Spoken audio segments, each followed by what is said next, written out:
Welcome back to Single Tree Nation, guys. I'm your man, Charlie Evelyn, and as always, we have our illustrious co-host, Mr. Derry Wells, with us today. What is up, everybody?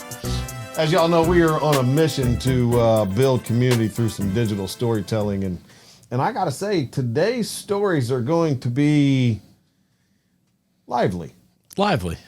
Yes, lively. So make sure you stick around for the whole show because we have some, quite honestly, I don't really have a clue what's on the agenda for our next 58 minutes, but I can tell you that it's going to go quick and it's going to be a lively thing. You ever notice that the shows where I personally will make notes or whatever, I do stuff, I bring something in, I feel like those shows drag out forever because I don't know if it's because I got these bullet points I want to hit or whatever. The shows where we just kind of wing it and we're doing our thing and like we go, I look down. Well, what do you mean we only got 12 minutes left? Like quick, it's quick, fast. It is. Oh man, it is wild. So yeah. So first topic of the day. You ever done anything with the VA? I have not. No, you ever been to the VA? Drove by.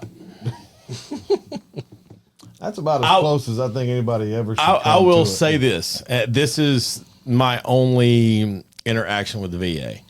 I have friends in your position who are veterans who have either requested services, had to go there for services, whatever, fill in the blank XYZ. Yep. Anybody that I've known that's been on the receiving end has never had a positive story. I've known 2 or 3 people that work there, and all of them talk about how things could be better. And so I feel like there's probably a lot of truth in the experience side of the people who have had those. But I've never been there, never done anything, never had. I used to drive by the golf course when I was there. So that's about it. So and look, I've never applied for my benefits. Okay, I've been out now for 20 years. Is there a statute on that timeline that will expire? Okay. No.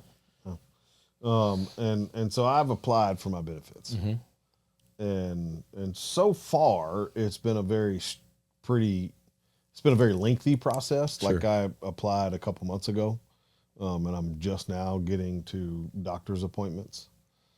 So that's interesting, right? That it takes 90 plus days to see someone about something that's wrong.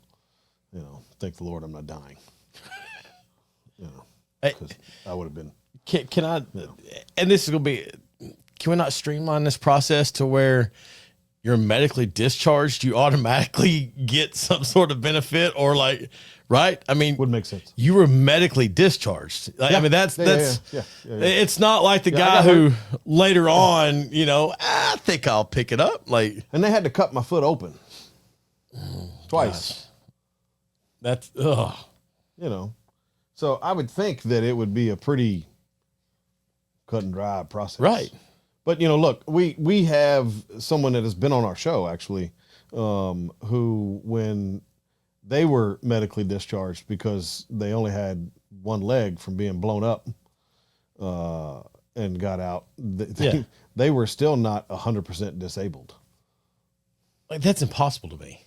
Yeah. Only because if I remember correctly, and I'm not going to name names, but if I remember correctly, this individual was 75% disabled when they got their disability originally. Now I think it's gone up since then, but yeah, that's amazing to me. And they don't have a leg because there are people in the public that I have known through different avenues of life who have applied for disability just as a general public member and a private citizen, if you will, not military related. Yeah. Yeah. And they get it extremely and they got all quick, their legs. and they get it fast, and they get near like a crazy number like that, like 90 or 100%. As and they have all 4 limbs. They have all 4 limbs. All 4 of them. They have full use of all their joints. Yeah, yeah. 10 fingers and toes. Man, you know, that's a wild concept. So yeah, it's crazy. So you know, but it's an interesting process. So once we get all the way through it, then we will. Do they give you any generalized update as far as a timeline or what to expect or what you may look at from a monetary compensation or a percentage or anything? We'll let you know.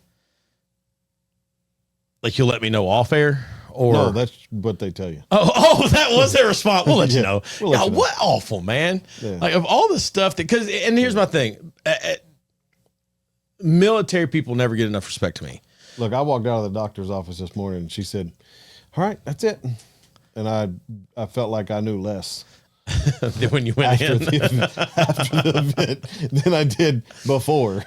You know. This is my frustration. We tell you at 18, go put your life on the line to love your country and do whatever else with it. We manipulate it for whatever event they need to have, quote unquote, fixed at the time. That's a whole, you can go to the political side of that with you, Will, Yep. which one. Yep. You wind up getting hurt, discharged, whatever, or flip side, you put in your full years of service, and then we make it so challenging to get any benefit on the back end. And I find that all the while, to your face, we will bring you out and parade you and thank you for everything you did. Look, this man loved his country. This woman served. Look But what she did. that's why so many veterans, in my opinion, myself included, I don't want you to thank me. I don't need to thank you, because my joining, it had nothing to do with anyone thanking me, right? Like it wasn't. That just means you're not selfish. I still think you are owed a debt of gratitude from people. Because look, sure, but I don't need you to tell me about it. my big old self ain't gonna go out there. All right. Like, I mean, let's be honest. If the draft fires up, I'm still at the bottom of the list. I promise you, if you would have gone through the things that I went through, you would not be your big old self. I'm sure. I 100% believe it. And Look, we had a dude in basic training, and we'll move on from this, but we had a dude in basic training who was a big old self. he identified as winter. You know, I will never, ever live this down. Ever. no, you identify as fall. Yeah, you're a fall autumn. Doesn't matter. This guy identified as full blown winter. Okay. Yeah. He was large. Did you call him a Build-A-Bear? That's a big old bear. He's a Build-A-Bear. He hibernated. I'm gonna tell you right now. I don't know whatever happened to that old boy, but I promise you, he is probably the only individual that ever joined the military and left the military the same size. That's crazy. Okay, he was a big old boy, but He's a Build-A-Bear. It's a big old bear. Sorry. I know that, but it's not what I heard. Now it's stuck in my head. I love it. He's a builder. but even he hibernated. was smaller when he came out. Right. You know, Yeah. he could run a couple miles when we left. I'm sure. You know, that was all he could do. But Hey, you know, he made it improved. happen. I ain't gonna hate. He improved. Look, that was some good times, man. That was some good times in my life. Yeah. Oh, excuse me. Hey, I do have one thing. I'm excited. Have you ever talked to the Charlie Daniels Center about proceeding or like how to proceed with benefits? Yes, and now the gentleman that is running it, running that division of the Charlie Daniels Center is Jason Gully. Oh, okay, nice. So, but I do a lot with the Charles Daniel Veterans Yeah, Center. that's like I was actually on the Dr. phone Huber with. or General Huber's like always. Yeah, Like if you reach out to him and say I got an issue with the VA, like I it'll know get him- I know him expedited. personally. He's a really good dude. Yeah, So he's a that whole everybody over there, Chris, you know, I mean, Dr. Miller, General Hubert, like they are. it's amazing. They're really really good folks. Yeah. But that's why I try to do so much with them. You know, like in the. Do you remember the event I do where I cook 2,000 wings? Mm-hmm. I do that with them. Nice. Okay. Cool. The salute game in the fall. Yeah. Yeah. with them. I do that with them. Yeah. Right. Okay. So, like, I literally got on the phone with Chris earlier today. He wanted me to come out the first week of school and cook a whole bunch of stuff, but I'll be in Boston with Toast. So, you know, if I would have known about it ahead of time, I probably could have made it happen. But, you know, First week of school is like now, isn't it? Yeah, it's like 10 days. From now. Yeah, 25th or something like that. It's like, Yeah. that's real soon. I can't cancel on toast 10 days prior to. To when Sorry, I'm not supposed to sorry, go up guys. there, yeah. Like that's Not something I'm gonna do, but yeah. MTSU's got a lot going on. yeah. You know, yeah, it's good stuff. Yeah. But just like with your stuff, have you ever like directly talked with them about like, hey, I don't know, because like they got success stories about how like people have been dragged around and done Oh yeah, sent every other way, and Yeah, they they can get get it involved and it gets resolved. So yeah. shout If out we to have them. any issues, I'll definitely Yeah. reach out to them for sure. But I like to do things on my own to start with. No, not you. Never. All right, I'm tuning out. Go ahead. Proceed. He said, I'm out of here. Yeah, good stuff. Well, Derry, Yeah. school's back. Man, it's back. It's good. It's a unique school year. It's just I don't even have the right words. It's funny every year. It doesn't matter how often you do this. This is year 14, and you go into it with the thought of that you could have things that were similar to the previous year, but you realize that you get a new crop of personalities. All the kids roll in and they're kind of this and that and whatever. And uniquely enough, one of my classes is it's always predominantly freshmen, but it's like almost all freshmen. And it seems like it's going to be a good group. Like I'm excited, but it's one of those things like you don't know the dynamic until you settle into it. And it's just, it's a lot of fun. I love it. I will always, like that first week back as a teacher, when you're going through all your meetings and you're getting all your stuff, you're kind of just getting your feet under you again. You're just like, man, I was at the pool a week ago and now I'm not at the pool. Yeah. But now, 2 or 3 days in, like you start to really hit your stride. How does it? And maybe I know the answer already, but like going back, you're teaching the same things over and over again, right? So, like the same students you had last year, some of them come back to you, some of them don't, right? Right, correct. So the ones that come back to you get a little bit more advanced, Yeah. right? And I would imagine that there's some growth in there that is really kind of what you get excited for, Oh, 100%. right? But how does like the what is it, 16 divided by 2? Count 16 divided by 2. Yeah, count to 16 divided by 2. I'll tell you how that's going. I made a reference today that a different leveling rod that we use to measure land and changes in elevation, it only goes by 8s, so it should be easier. And I said, y'all, last year when we were learning the tape measure, what are the increments of an inch? All blank stares. And I was like, all right. I said, y'all remember like my little phrase? I said, people outside this school know my little phrase. Count 16 divided by 2. And this one kid's like, but it's only 1 inch. And I was like, pop quiz tomorrow, y'all. Like, I don't know. And so I don't know. But again, it's their summer break too. And so I'm not like, sometimes you got to get your feet wet, get back into it. They'll be fine. But yeah, there's a lot of like, the goal is you come in, you don't know much, you're learning tools, you're learning this, you're learning safety, you're learning operations, you learn these things. And then by the time you're junior, senior, I'm hoping to cut you loose. Like you go out, here's my game plan, guys. Here's what we need to do. Y'all go. I don't do anything when I say frame a wall, except here's the length of the wall. Go do it. And they know the layouts. They know the dimension. Like they know what should go on. And so I really try to get to a team building point where you just turn them loose. So, so that freshman year or first year student, crawl before you walk. right? So how many of those kids walk in, sit down and go, what the heck am I doing here? Several. I mean, only because Like they haven't. the ones that shouldn't be around power tools. Oh, see, I don't know that, because by the time I get you to where you're around power tools, like you're pretty stoked, like you figured it out. Okay. And I've like literally you crawl before you walk, and you get to figure it out. We're going to do hand tools before we do power tools. Like you already get used to the feel of something in your hand.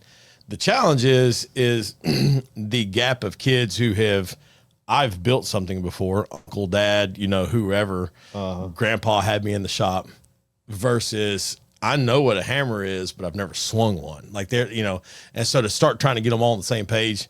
But I've got a good group that I think is more experienced than usual for their age. Do you find that the older we get, the less handy kids are? No. Okay. I find that the older I get, I realize how not handy the general public is. Because the way people discuss things with me, yeah, I look at what they may be discussing is very simple or very basic. And so if I there's a friend of mine I did some work for just a week or two ago, something simple. It wasn't much. How'd you know to do that? And I'm like for me, it's just one of those intrinsic, almost like that's just what you do. That's the next step. And they were just blown away by it. And I really think that I almost take it for granted because I grew up in that. I grew up watching my grandfather and my mom. I was working for a builder here in town when I was 16. I grew up mechanically minded. Yeah. However, if you told me to go figure out how to, arrange a set of flowers or to sew something or to build, like those things aren't the same to me, even though there's a mechanical element. I just understand certain aspects, and I realize how much the general public will always depend on handyman type services. It's funny you say that because I don't consider myself a very mechanical person. Mm-hmm. Like I'm not a carpenter. Right. No questions. I'm not a mechanic from an auto side either. Mm-hmm. Right. Bikes, same thing. Like engines, I just like I don't understand it. But if you show me something that's wrong, or show me a picture of something, or show me something on a motor, I can kind of look at it and go, yeah, it don't look right. Right. And I can figure it out. Right. Nobody ever really taught me how to change brakes on a car. Right. I just took the wheel off. Took a few bolts out. It was like there's 2 or 3 let's figure springs. this Yeah. out. Okay, well that comes off. Okay, well let's do that. And then put it back. Were there any parts left? Yeah. No, we're good to go. Yeah, it's good to go. Like You ever notice though, the first time you do brakes, or the 40th time for me when I do brakes, that first trip, you're like, oh man. I did the brakes in my daughter's car like 2 or 3 weeks ago, and the first time I pulled out of the driveway, you get a little tense. Just Look, what if? The first time I ever changed brakes on my wife's car was not the first time that I had ever changed brakes. Right. I've done it a bajillion times, but and I can't stand paying $400 or $500 to go put pads on a car. Like I just want to choke people. Like I mean, Well, especially when you see the price what it is at the parts store. yeah, And you're like, it's wait a really minute, not that guys. big of a deal. Right. Like I mean, it doesn't. It's more. If you have any kind of power tools, it's nothing. Right. And if you got a hydraulic jack, it's nothing. It's really nothing, right? Yeah. So like it's really not that big of a deal to change brakes. But first time I ever did it, I went to AutoZone, or O'Reilly's, whatever, got to the parts store, got the brake pads. She had just worn the rotors out, so got the rotors, got the whole deal. Mm-hmm. Right? So it's literally pull this off, put this on, pull this off, put this on, you're done.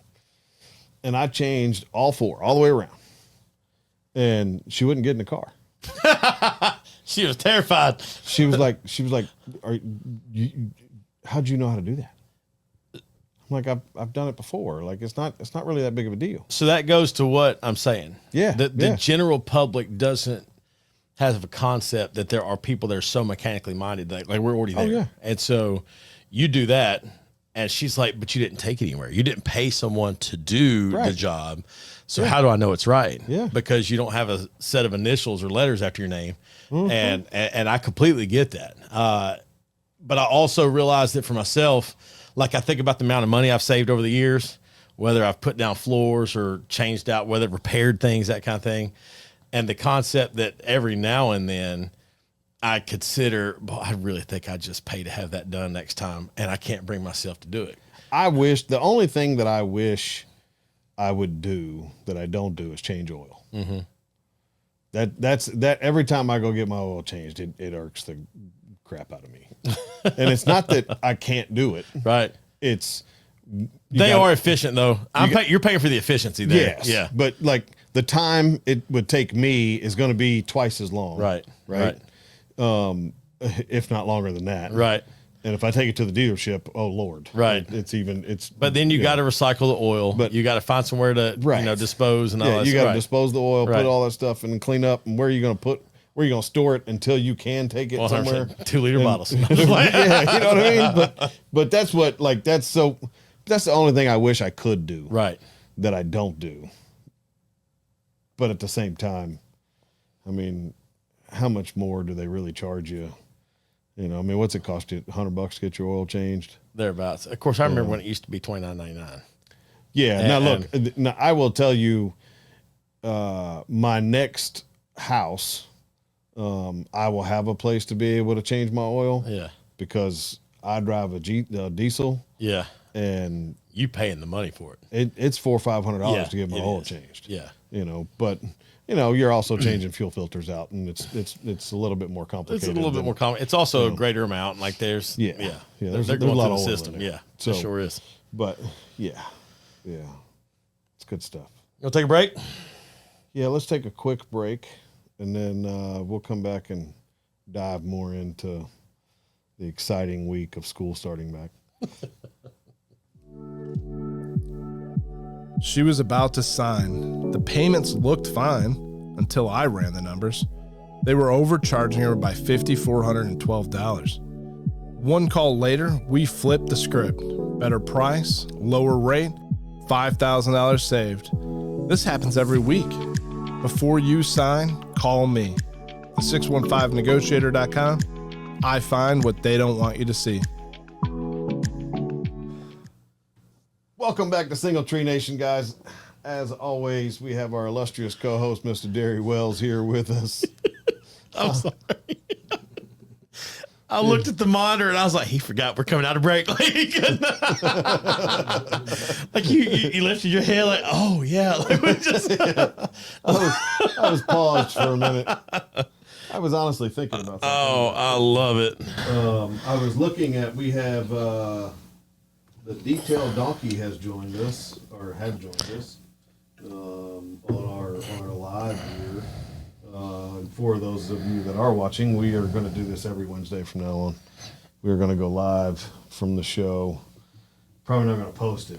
We're going to go live. So if you want to watch on Wednesdays, watch on Wednesdays. The train wreck before the editing. Before the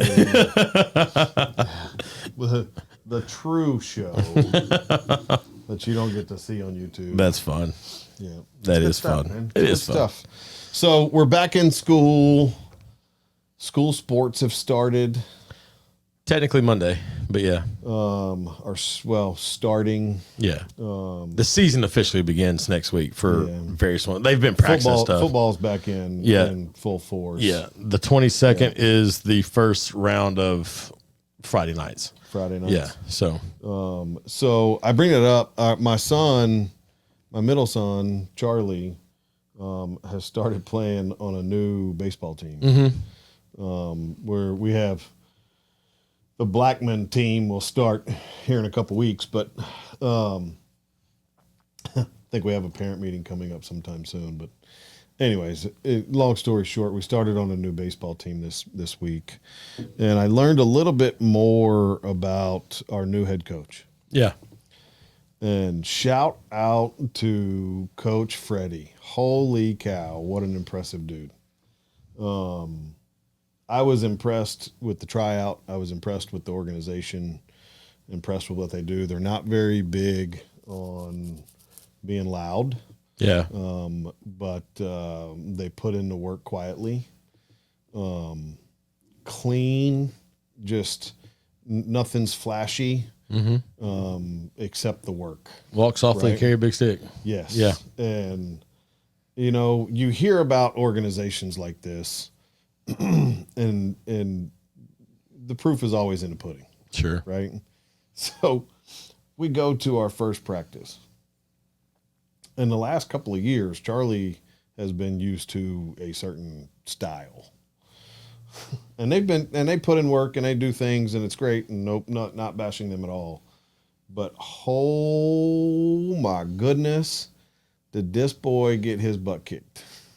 See, I think that's good though, Oh, it was amazing. because they get so settled into a routine that they don't realize that breaking that and that there's another level, that there's another gear to go to. Yeah. And Talk about growing. Yeah. Oh man, I'm so excited for him. He so Coach Freddie is a professor at Vanderbilt. oh, nice. He's essentially a rocket scientist, Like literally. like for real. Right. Yeah. Right. I don't know exactly what class he teaches, but like he's a very intelligent individual. Yeah. Played ball, I think, at Texas A&M maybe, That's not fair. He got brains and athletics. and then played that's- ball in minor league Okay. as a pitcher. Okay. Okay. So he's been around the game. Now this guy's about my height. Okay. You know, That's why he was only in the minor league. I mean, because like if you look at athletes, like okay, a real good friend of mine who is a football coach here in the mid-state was about an inch and a quarter to an inch and a half from probably playing in the NFL. That inch and a quarter, all the NFL scouts and everything when he went to college was like, you're too short to play in the NFL, because he was linebacker. Too short. You ain't got the frame. You can't see. You can't whatever, Yeah. And I got no doubt that if he had, he probably would have been wonderful at it. But because he doesn't, pass the eye test or whatever. And Well, look, I think I've told you before in high school or our freshman year, on the football team, it was me and Jonathan Lee behind quarterback. right. He was 6 foot tall as a freshman. You know what I'm saying? Right, You yeah. know, I was 5'2". Right. Sorry. You know, all y'all boys were in front of me, and Right. you'd stand up, and I go, "Well, where'd the receiver go? I can't see nobody." The Drew Brees effect. Right? Yeah, exactly. So I mean, look, it's And that was in the 90s. That was when the power eye, so you had to be able to see. Yeah. There was no shotgun then. I mean, No. there was, but nobody used it. And so, Nuh-uh. yeah. That's great. Nolan definitely did. But that's You know what? I had a chance to talk to him several years back before he had retired. And he still recalled and remembered so many kids from that time while he was at Oakland. Because that was before he became principal at Oakland. Yeah. And Yeah. so, but that group that led in to where he became principal and just that whole, he knew so many of us. Yeah. And I've always thought that was impressive about a lot of educators who weren't coaches, just your regular classroom teacher. Yeah. How many people they can truly recall. And sometimes they remember the face, sometimes they remember the name, sometimes it's both. But there's just, it's really, the old saying that teachers don't teach for the paycheck. And that's why, because they can recall crazy stuff. To put it into perspective, though, the next level that a coach does, David Watson played at MTSU, winds up from Rutherford County and winds up coaching at Riverdale. He's now been in Oakland for a number of years, but in the late 90s, he was at Riverdale and he was the defensive coordinator. And when I started teaching at Oakland, or when he came to Oakland and the same time I was, he and I knew who each other were. So we start talking one day and he asked how my brother was and all this. He goes, does he keep in touch with any of them? And I was like, who's any of them? He goes, that whole defense. Now, at the time, this was a defense that was like 20 years prior. As the defensive coordinator for the other team, they had worked so much against Oakland that year. He still knew every player's name, their position, and the stats of what they did for the breakdown. He said, I worked on them for 3 weeks because we knew we were going to have to go back through Oakland. And then they didn't. Oakland won. That's the year they won in 98 in the state championship. And these guys, those coaches have a steel trap for a mind. And if it pertains to the game or how it affects the game, it's impressive what they can recall. Oh, yeah. So it's not the average Like anybody that thinks they can just coach because they know the X's and O's, that's cool.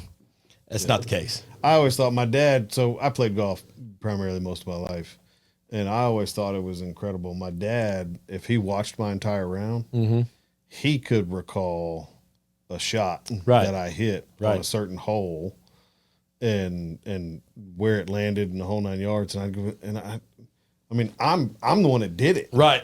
And I'm sitting there going, no, that's not the way that happened. He's like, yeah, it is. Oh, yeah, it is. Yeah. Uh-huh. Yeah. You dropped your shoulder because you pulled it, whatever. Yeah. Okay. Uh-huh. It's amazing. Yeah. Coaches have a whole different outlook on how they approach stuff. Oh, yeah. And I think that's also, though, why when it comes to life skill stuff and the stuff because they've seen so much. And they've seen what the kids who wound up making good decisions versus the ones who didn't make good decisions. And it's funny enough, I was talking to Coach Watson yesterday, and they had some boys out there running. I was like, oh, is this conditioning? He goes, conditioning? No, man. Like, we don't do that the way we used to when we were there, because when we were in high school, you conditioned all the time. Yeah. They don't do that as much. They still do sprints and stuff, but he goes, no, we had a few that decided that the schedule didn't pertain to them. And I was like, oh, okay. And they started doing that. He said, it's not like it was when we were there. And I still think of the old coaches like, Rick Butler, Coach Uverard, some of those older guys in Rutherford County. Yeah. And I still call him Mr. Hicklin. He was just, because he was so quiet. But man, and I never saw Gary Rankin, the Riverdale side of things, but like you knew that they were doing stuff differently than like everybody else, and it was always impressive. But I find overall youth athletics have changed dramatically. Well, society changed. I think they've kept up with it. It's yeah. I just don't know if I don't know if we're teaching the lessons we need to teach.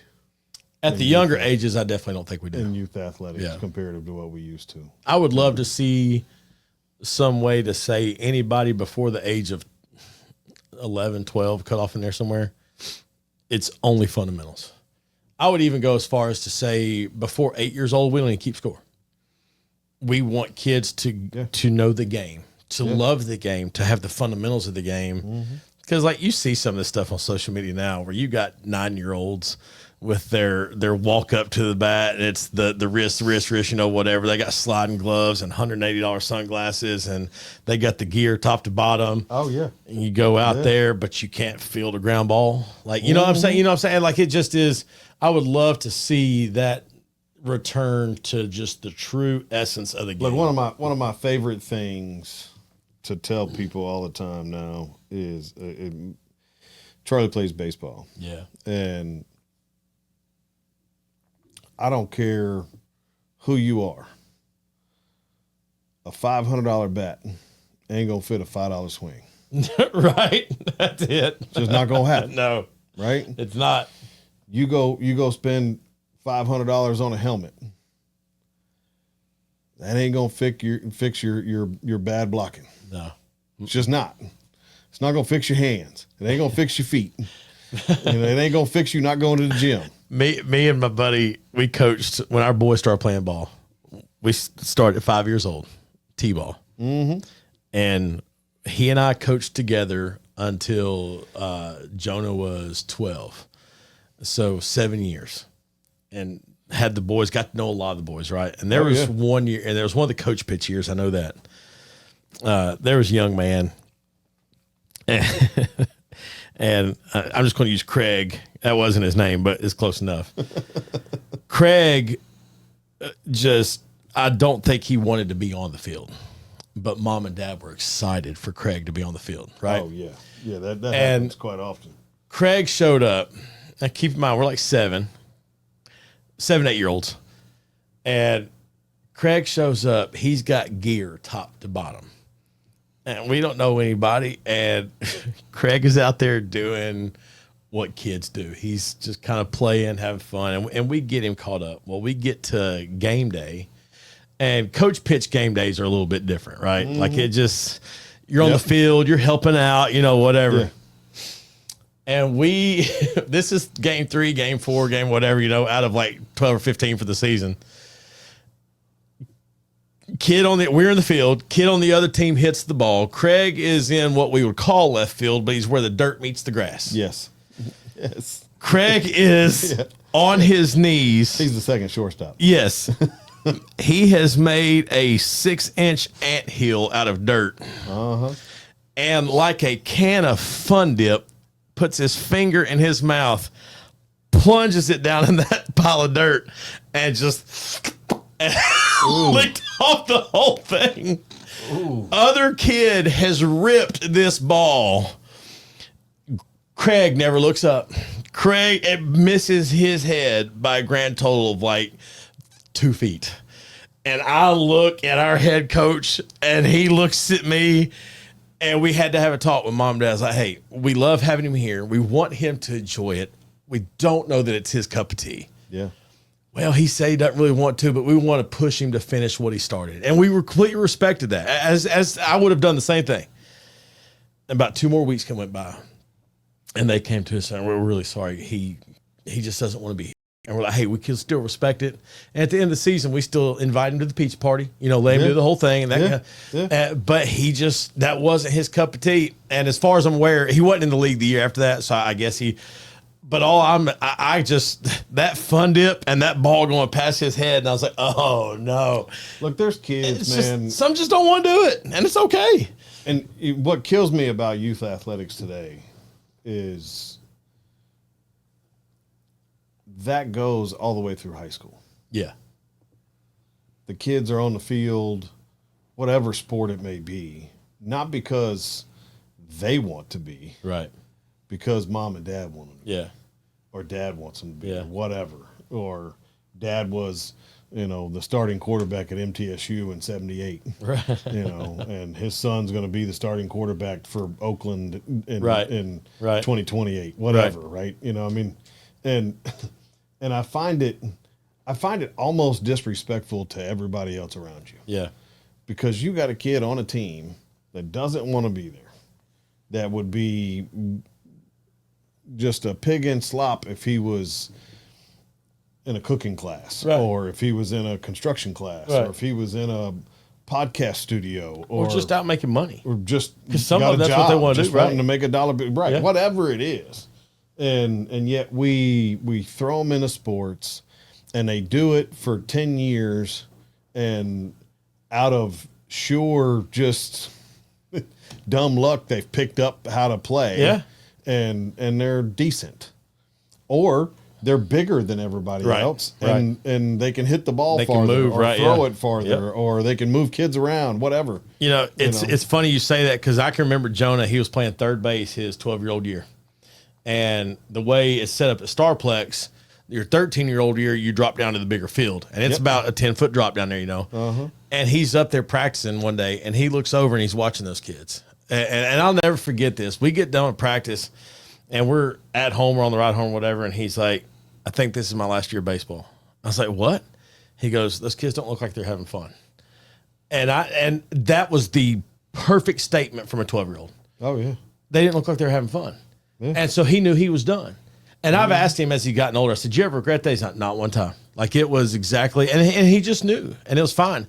What I find for the high school side of it, as kids progress into it, there's so much about their life that changes in that element of 13, 14, 15 years old, because especially for young men, you are finding an interest in girls.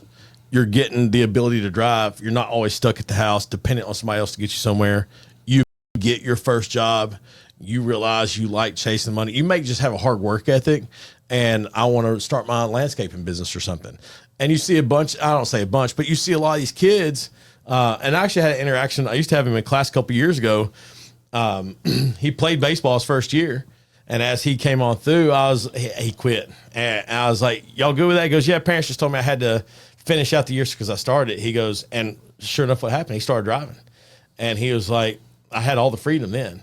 Well, that turned into, I want to start working. So when he graduated, he already had, he was doing a landscaping business. He had like 70 yards in the contract. He already employed 3 or 4 kids as 18-year-old, or kids, people.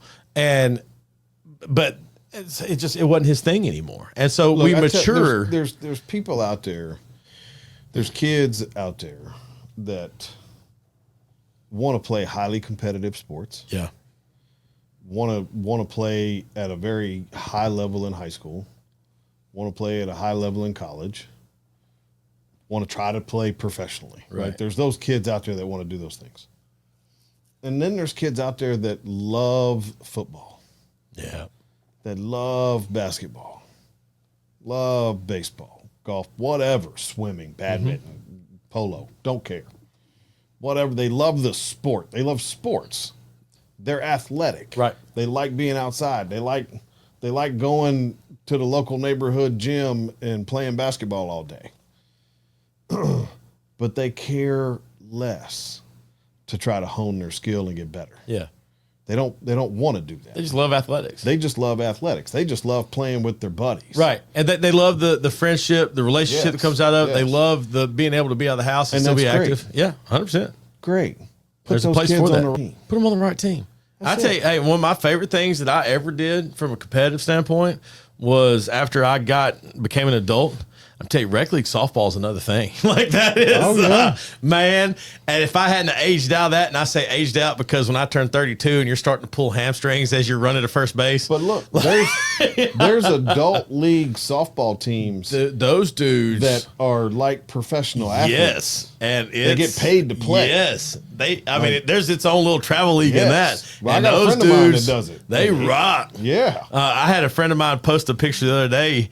The final score for a 7-inning softball game was 36-34. I was like, golly. Well, they just sit up there and hit home runs They all the do. time. It's 1, 2, 3 grand slam, 1, 2, 3 grand slam, and Yeah. that's right. And so until you get one of those 1, 2, 3 crazy. out, that's it, man. Yeah. it is wild. And Yeah. but they have a great time doing it. And they still out there doing their thing. So And I love it. I love it. They enjoy the competition. So Let's take another quick break. yep, let's do And it. then we're going to come back for some mac and beans.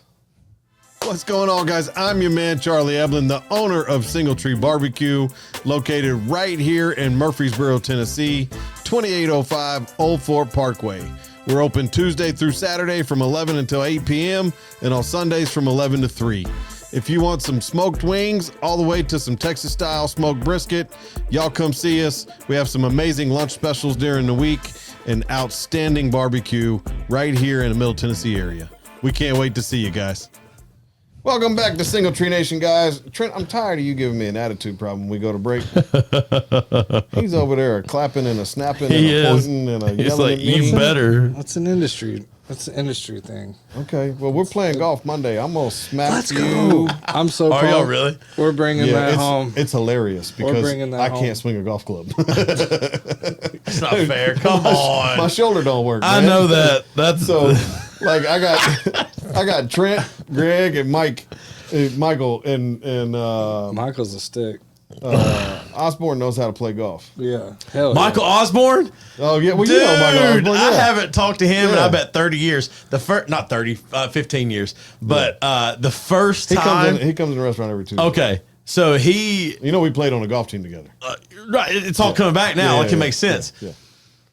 Before I knew what LinkedIn was, like in its early stages, Yeah. he sent me a LinkedIn. And I was like, oh, somebody's trying to get information out of me. As far as like, Yeah. no, he's his real estate agent stuff. And he was trying to get it. I was like, Yeah. what the heck? It was funny. That's fantastic. Oh, Ozzy. Y'all will have a good time with that. We will. Are you going to play or are we rotating the shot? What's that? Are you going to play? Charlie is putt I'm only. going to play. Y'all are going to rotate my drive. Okay. So short game. Because I don't, look, well, Charlie's going to walk Pause. out there with a putter on his shoulder and like, I may not even y'all bring do the it, rest of boys. my Like just club. I'm going to drive a cart and drink a beer. I can there you tell go. that all those good boys. much. Yeah. Oh, it's not at Old Hickory, is it? Is it at Hermitage? It's at Hermitage this Okay. year. Perfect. I love Hermitage. I don't know if I've ever even played Hermitage. Really? Yeah. It's my number one favorite course. in Like Is it Middle locally Tennessee. or just ever? No, just Why, here in why, Middle is, Tennessee. why, what you is, why played? is the Hermitage your number one favorite course? I don't know. I just love it. There's not a bad hole out there, and they got there's 36 holes out there, and it was one of the first courses I played when I moved to Nashville in like Yeah. 2019 10, and I just fell in love with it. I think there's not a bad hole out there. I love both sides. Well, look, we gonna have fun. Yeah, it's a great. Y'all have a big time. great- I got my U.S. Foods rep, Let's go. Greg. He's gonna come play with us. Mm-hmm. I got Trent, which both of them played with us last year, Greg's solid.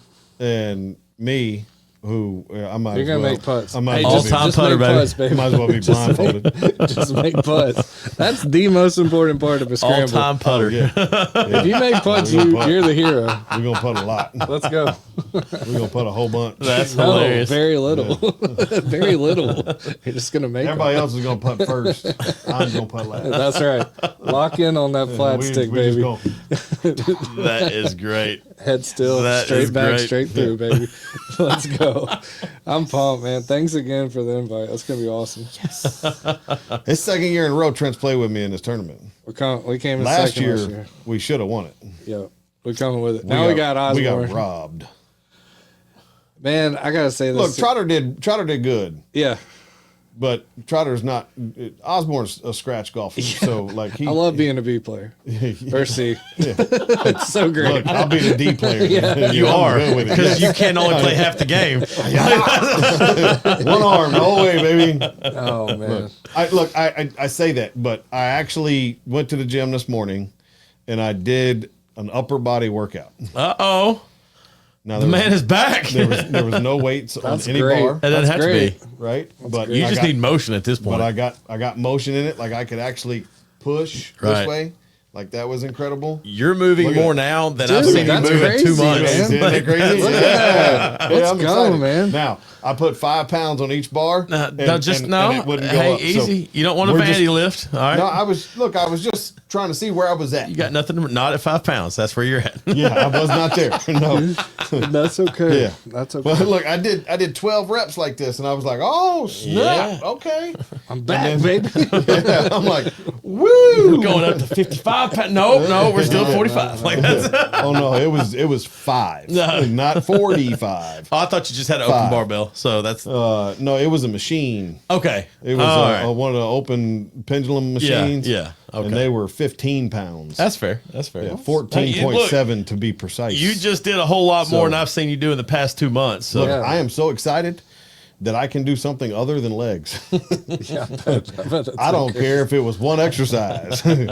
I was pumped. have you ever seen the episode of Family Guy where Quagmire discovers a certain segment of the internet? And if you know Quagmire, you know what I'm talking about, the role of that. Yeah. And he's standing there and he's like, Quagmire, you okay? And he's like, yeah, I hadn't left the house. I'm like, you fine? He goes, yeah. And he goes, what? He goes, I'm just going to go to the mailbox, and this arm is just jacked. And this arm, and like, I feel like that's what you would have done. You'd have come out, if you'd have kept working your right side, not your left, yeah. you walk in like, what's up, boys? Look, last week I walked in and 3 people said, hey, what's up, legs? And not at the same time. It was 3 different experiences What's in the up, gym. legs? And so I have gotten a nickname, Legs, at the gym. Can you do that on the marquee above the ordering window? Right. What's up, legs? What's up, Legs? What's up, Princey's chicken legs? Like Right, yeah. Man, it was, I was not happy about that. That's great. You know, but I mean, You gotta look, do what you gotta do. Hey, man. look, you've been in there though, and you've been doing the work. Hey. and that's what matters. sometimes it is not about what you're doing. It's about just doing. Yeah, you gotta show up. And I will tell you today, I did not want to go to the gym. There was not an ounce of anything that wanted me to go to the gym today. I got done with my doctor's appointment, and I was like, I need a nap. Yeah. And I just had the discipline to go, and I went. And look, I did upper body stuff. that was like a double whammy whim. I love it. All right, you got a mac and beans for me? You said it so confidently. I thought you had one. So, No. oh man.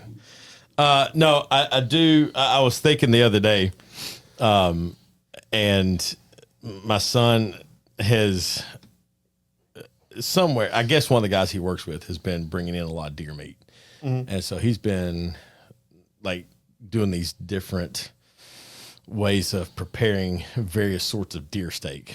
And which is fine, whatever. I mean, and deer's it's a very lean meat, so you don't want to go over medium rare, Yep. and that kind of thing. But it got me to thinking. I threw some steaks the other day. My new favorite way to cook anything that's like in the New York strip ribeye round, like a nicer steak, smoke it. Smoke it at 225. And just, it takes about 40, 45 minutes, depending on how thick it is, hit it at a perfect 135, medium rare, let it sit, and that will be the best steak. So that being said, there's all sorts of ways to cook a steak. If we set smoking aside, do you want yours like truly grilled, or do you want a steak that is pan-seared? I've done them both. Okay. So I have a caveat to the whole thing, of course, because why wouldn't I? Right. So it's grilled, but I don't use gas. Okay. Always charcoal? No. Oh. It's wood, just straight wood. Okay. Which is similar to charcoal, but Sure, there's a difference. Yeah, there is. It's a hotter, pure heat. Yeah. So I'm burning the wood down to a coal, but it's actual hickory coal, right? And I'm cooking with that fire. But I cook slowly until I get it to about 100 degrees. And then I throw a big couple chunks of wood on there to get my fire going really good. Right. And then I essentially burn the crap out of it on both sides until it hits 120-ish. I like mine a little bit more rare. Yeah. And then I pull it off and let it rest. But the flavor that you get from that wood and the smoke from the wood, it just hits different. It's been about 3 or 4 years ago. I tried my first the classic pan sear, right? It gets ripping hot, put a little tallow in there, hit the edges, very simple seasoning, usually salt, it's hot, throw it in the oven, let it finish off. You're good to go. Right. And I love that steak because as you just sit there and baste with the butter and you hit a little garlic and whatever, what I have found that I've really started to like is like a little bit of garlic or something like a pre-made butter that you just set that on top and kind of let it melt over it. I really like the pan seared, but I've been doing that smoked steak here now for about the past year. And it's on, and I'll cheat. I mean, I'm using my little Traeger. I go set my little dial and I walk away. It doesn't make me have to think about it, right? Yeah. But man, the flavor it gets is perfect. It is spot on. Look, I think a lot of it comes from a kid, or comes from being a kid. When I was young, we had a lot of fires going. Right. Whether we were cooking on that fire or whether we were cooking on another grill while the fire was going, that's all nostalgia. Yeah. And we've talked about it before. There's restaurants here in town that are not culinary delights, but the nostalgia of those restaurants makes it a great meal, right? What's your favorite nostalgic restaurant? Why are you gonna make me call somebody out? No, I'm not. Just go for it. I didn't say anything wrong. Just what's your favorite nostalgic? Here in Rutherford County? Here in Rutherford County. Toots all day, baby. Yeah. I walk in. There's Toots, something I'm about 17 years old again. Yeah, there's if something they had an iguana in the corner, it'd be over with. My birthday last year, we went in there and got a 96er. Mm-hmm. Okay, it's just me and my wife and my kids, and we got a 96er. Right. They did not drink any. I was gonna say it's you and the wife, right? So, but I got like 20 or 30 or whatever napalm wings. Yeah. And just sat there and ate those wings and drank beer. And I felt like I was back in college. Right. Yeah. You were Like, 21 yes, and it's, and man, I'm telling you. I had just gotten out of the Army and I'm hanging out with the boys at Toots. And then, I'm sitting there and I'm thinking like even more like, man, this is like, I could go back to Friday nights. Yeah. Yeah. Football game's over. 100%. You go to Toots and everybody's eating and everybody from the schools there. So, both schools. The reason I was hoping you were going to say that, when Jonathan Lee passed, there was a rowdy, we had like 3 high tops of folks, and we closed the place down. Yeah. Yeah. The best memory that created and all that, of course, John Scudder passed. He was sitting right behind me. And of course, the high tops, you all start kind of, oh man, Both of them were good ones. I'm going to start crying about it. But anyway, Scudder was sitting right behind me, and we're all goofing around, and everybody's doing their thing. And right behind me, he is there, and he had let his hair get huge. You know how like froed out or whatever. Yes. We were joking, and I just like, man, he probably won't even notice this or whatever. Somehow I wound up flicking, as a grown man, I flick a French fry into his hair. He had no idea. And I took a picture with it, and I've still got the picture. And I'm telling you, I can look at that picture and almost cry because like those were memories that we can't recreate. And we all got together because one of our best friends passed. Another incredible friend passes, and that's the memory of him there. And it just, you don't realize. And so when I walk into Toots, I tell you, if Wade ever sells that place or if it ever takes a nosedive turn, it'll hurt. Because like that, I can walk in there today and just truly feel like, you know, it's 1998 again. And it is awesome. So, well, I can tell you without an unequivocal doubt that Wade will never sell that place. right. I loved our interview with him. Like you could tell it still meant. Yeah, he may not be on the day-to-day operation every time, but like it. I talked to him a few weeks ago. It's still like he's not day to day by any means, but he's still heavily involved, and that place means a lot to him. It means a lot to which us. it should. I mean, absolutely. Look, I don't, and I don't think he would disagree. Like they're not in there. Like he doesn't have an executive chef in there, right? Whipping things up right. and coming up with new recipes. But tell me them wings ain't the same that they've been for. But it's the 30 same. years. Yeah, it's the same thing that he's had. He's got consistency since day one. That's it. That's it. And they do a phenomenal job. So, all right. So you gave me yours. I'm gonna give you mine, and then we're gonna roll into a Friday feel good. Just do it. But we changed the hamburgers at Single Tree, which you've had one of the new ones. Yes, I have. Right? And they okay. Yeah. I like your modesty. Thank you. Yeah, they okay. Yeah, right. I'm proud of them. So, but I've had conversations over the last week or so about the new hamburgers, and I've had multiple people tell me that they prefer smash burgers. Okay, yeah. Which is kind of we were a smash burger. It wasn't true definition of a smash burger, but it was a smash burger. So if you have your choice, would you go with smash burger or regular size patty? I'm going with the regular size patty. And again, placing that nostalgia, it's what I remember growing up when you grilled a burger and the fire. And, you know, I can even remember Mom, like we always hand patty ours. There wasn't a press. There wasn't go buy them preformed at the restaurant.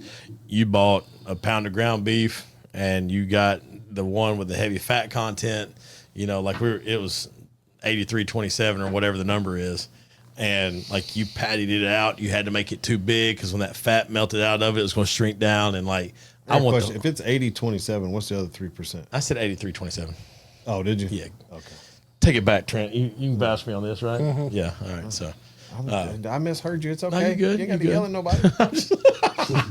I was just asking what the other 3% was. I was giving Trent a moment to go back and play what I said 30 seconds ago. So like it's like a recap. Clip that up. But yeah, I want the old school. Smash Burger's got its place, but that old school just thick patty, like it, especially if it's just right at medium. Well, Jack Brown's got brought up. Yeah, and I was like, Jack Brown's is great. I love what they are. Yeah, they do a good job. But for me, like I'm sitting here thinking, now that we're doing the half-pound burger, like man, that half-pound burger is something different. And it hits home. Yeah, it absolutely hits home. It's pretty tasty. I completely agree. Good deal. You got a good Friday feel good for us? Man, I do. Most people know who Nikola Tesla is, inventor of electricity and all sorts of other things. There's a small story about he was on his deathbed and some things he said. And so supposedly these were some of his last words. I wish I could be beside you now, Mother, to bring you the glass of water. All these years I've spent in the service of mankind brought me nothing but insults and humiliation. And so he got to the end and realized that the service of mankind is still a harsh place. And I'm going to take that into just be kind to people, be nice, and protect family. You know, he wishes all he wanted to do was give his mother a glass of water, and sometimes service at home goes a lot farther than service to the world. So y'all know what to do. Find somebody you know, tell them you love them.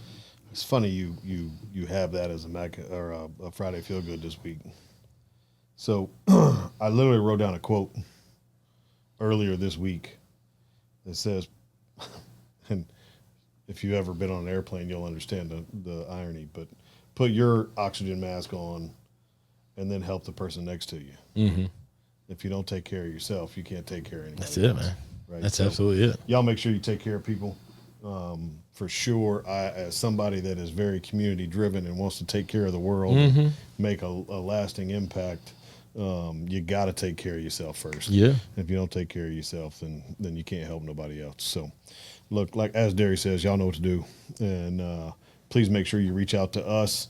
If you want to get involved with the show, you can call me at 615-307-0120. You can email me at charlie@singletreebbq.com. And as always, guys, until next time, we'll see you then. Y'all be good.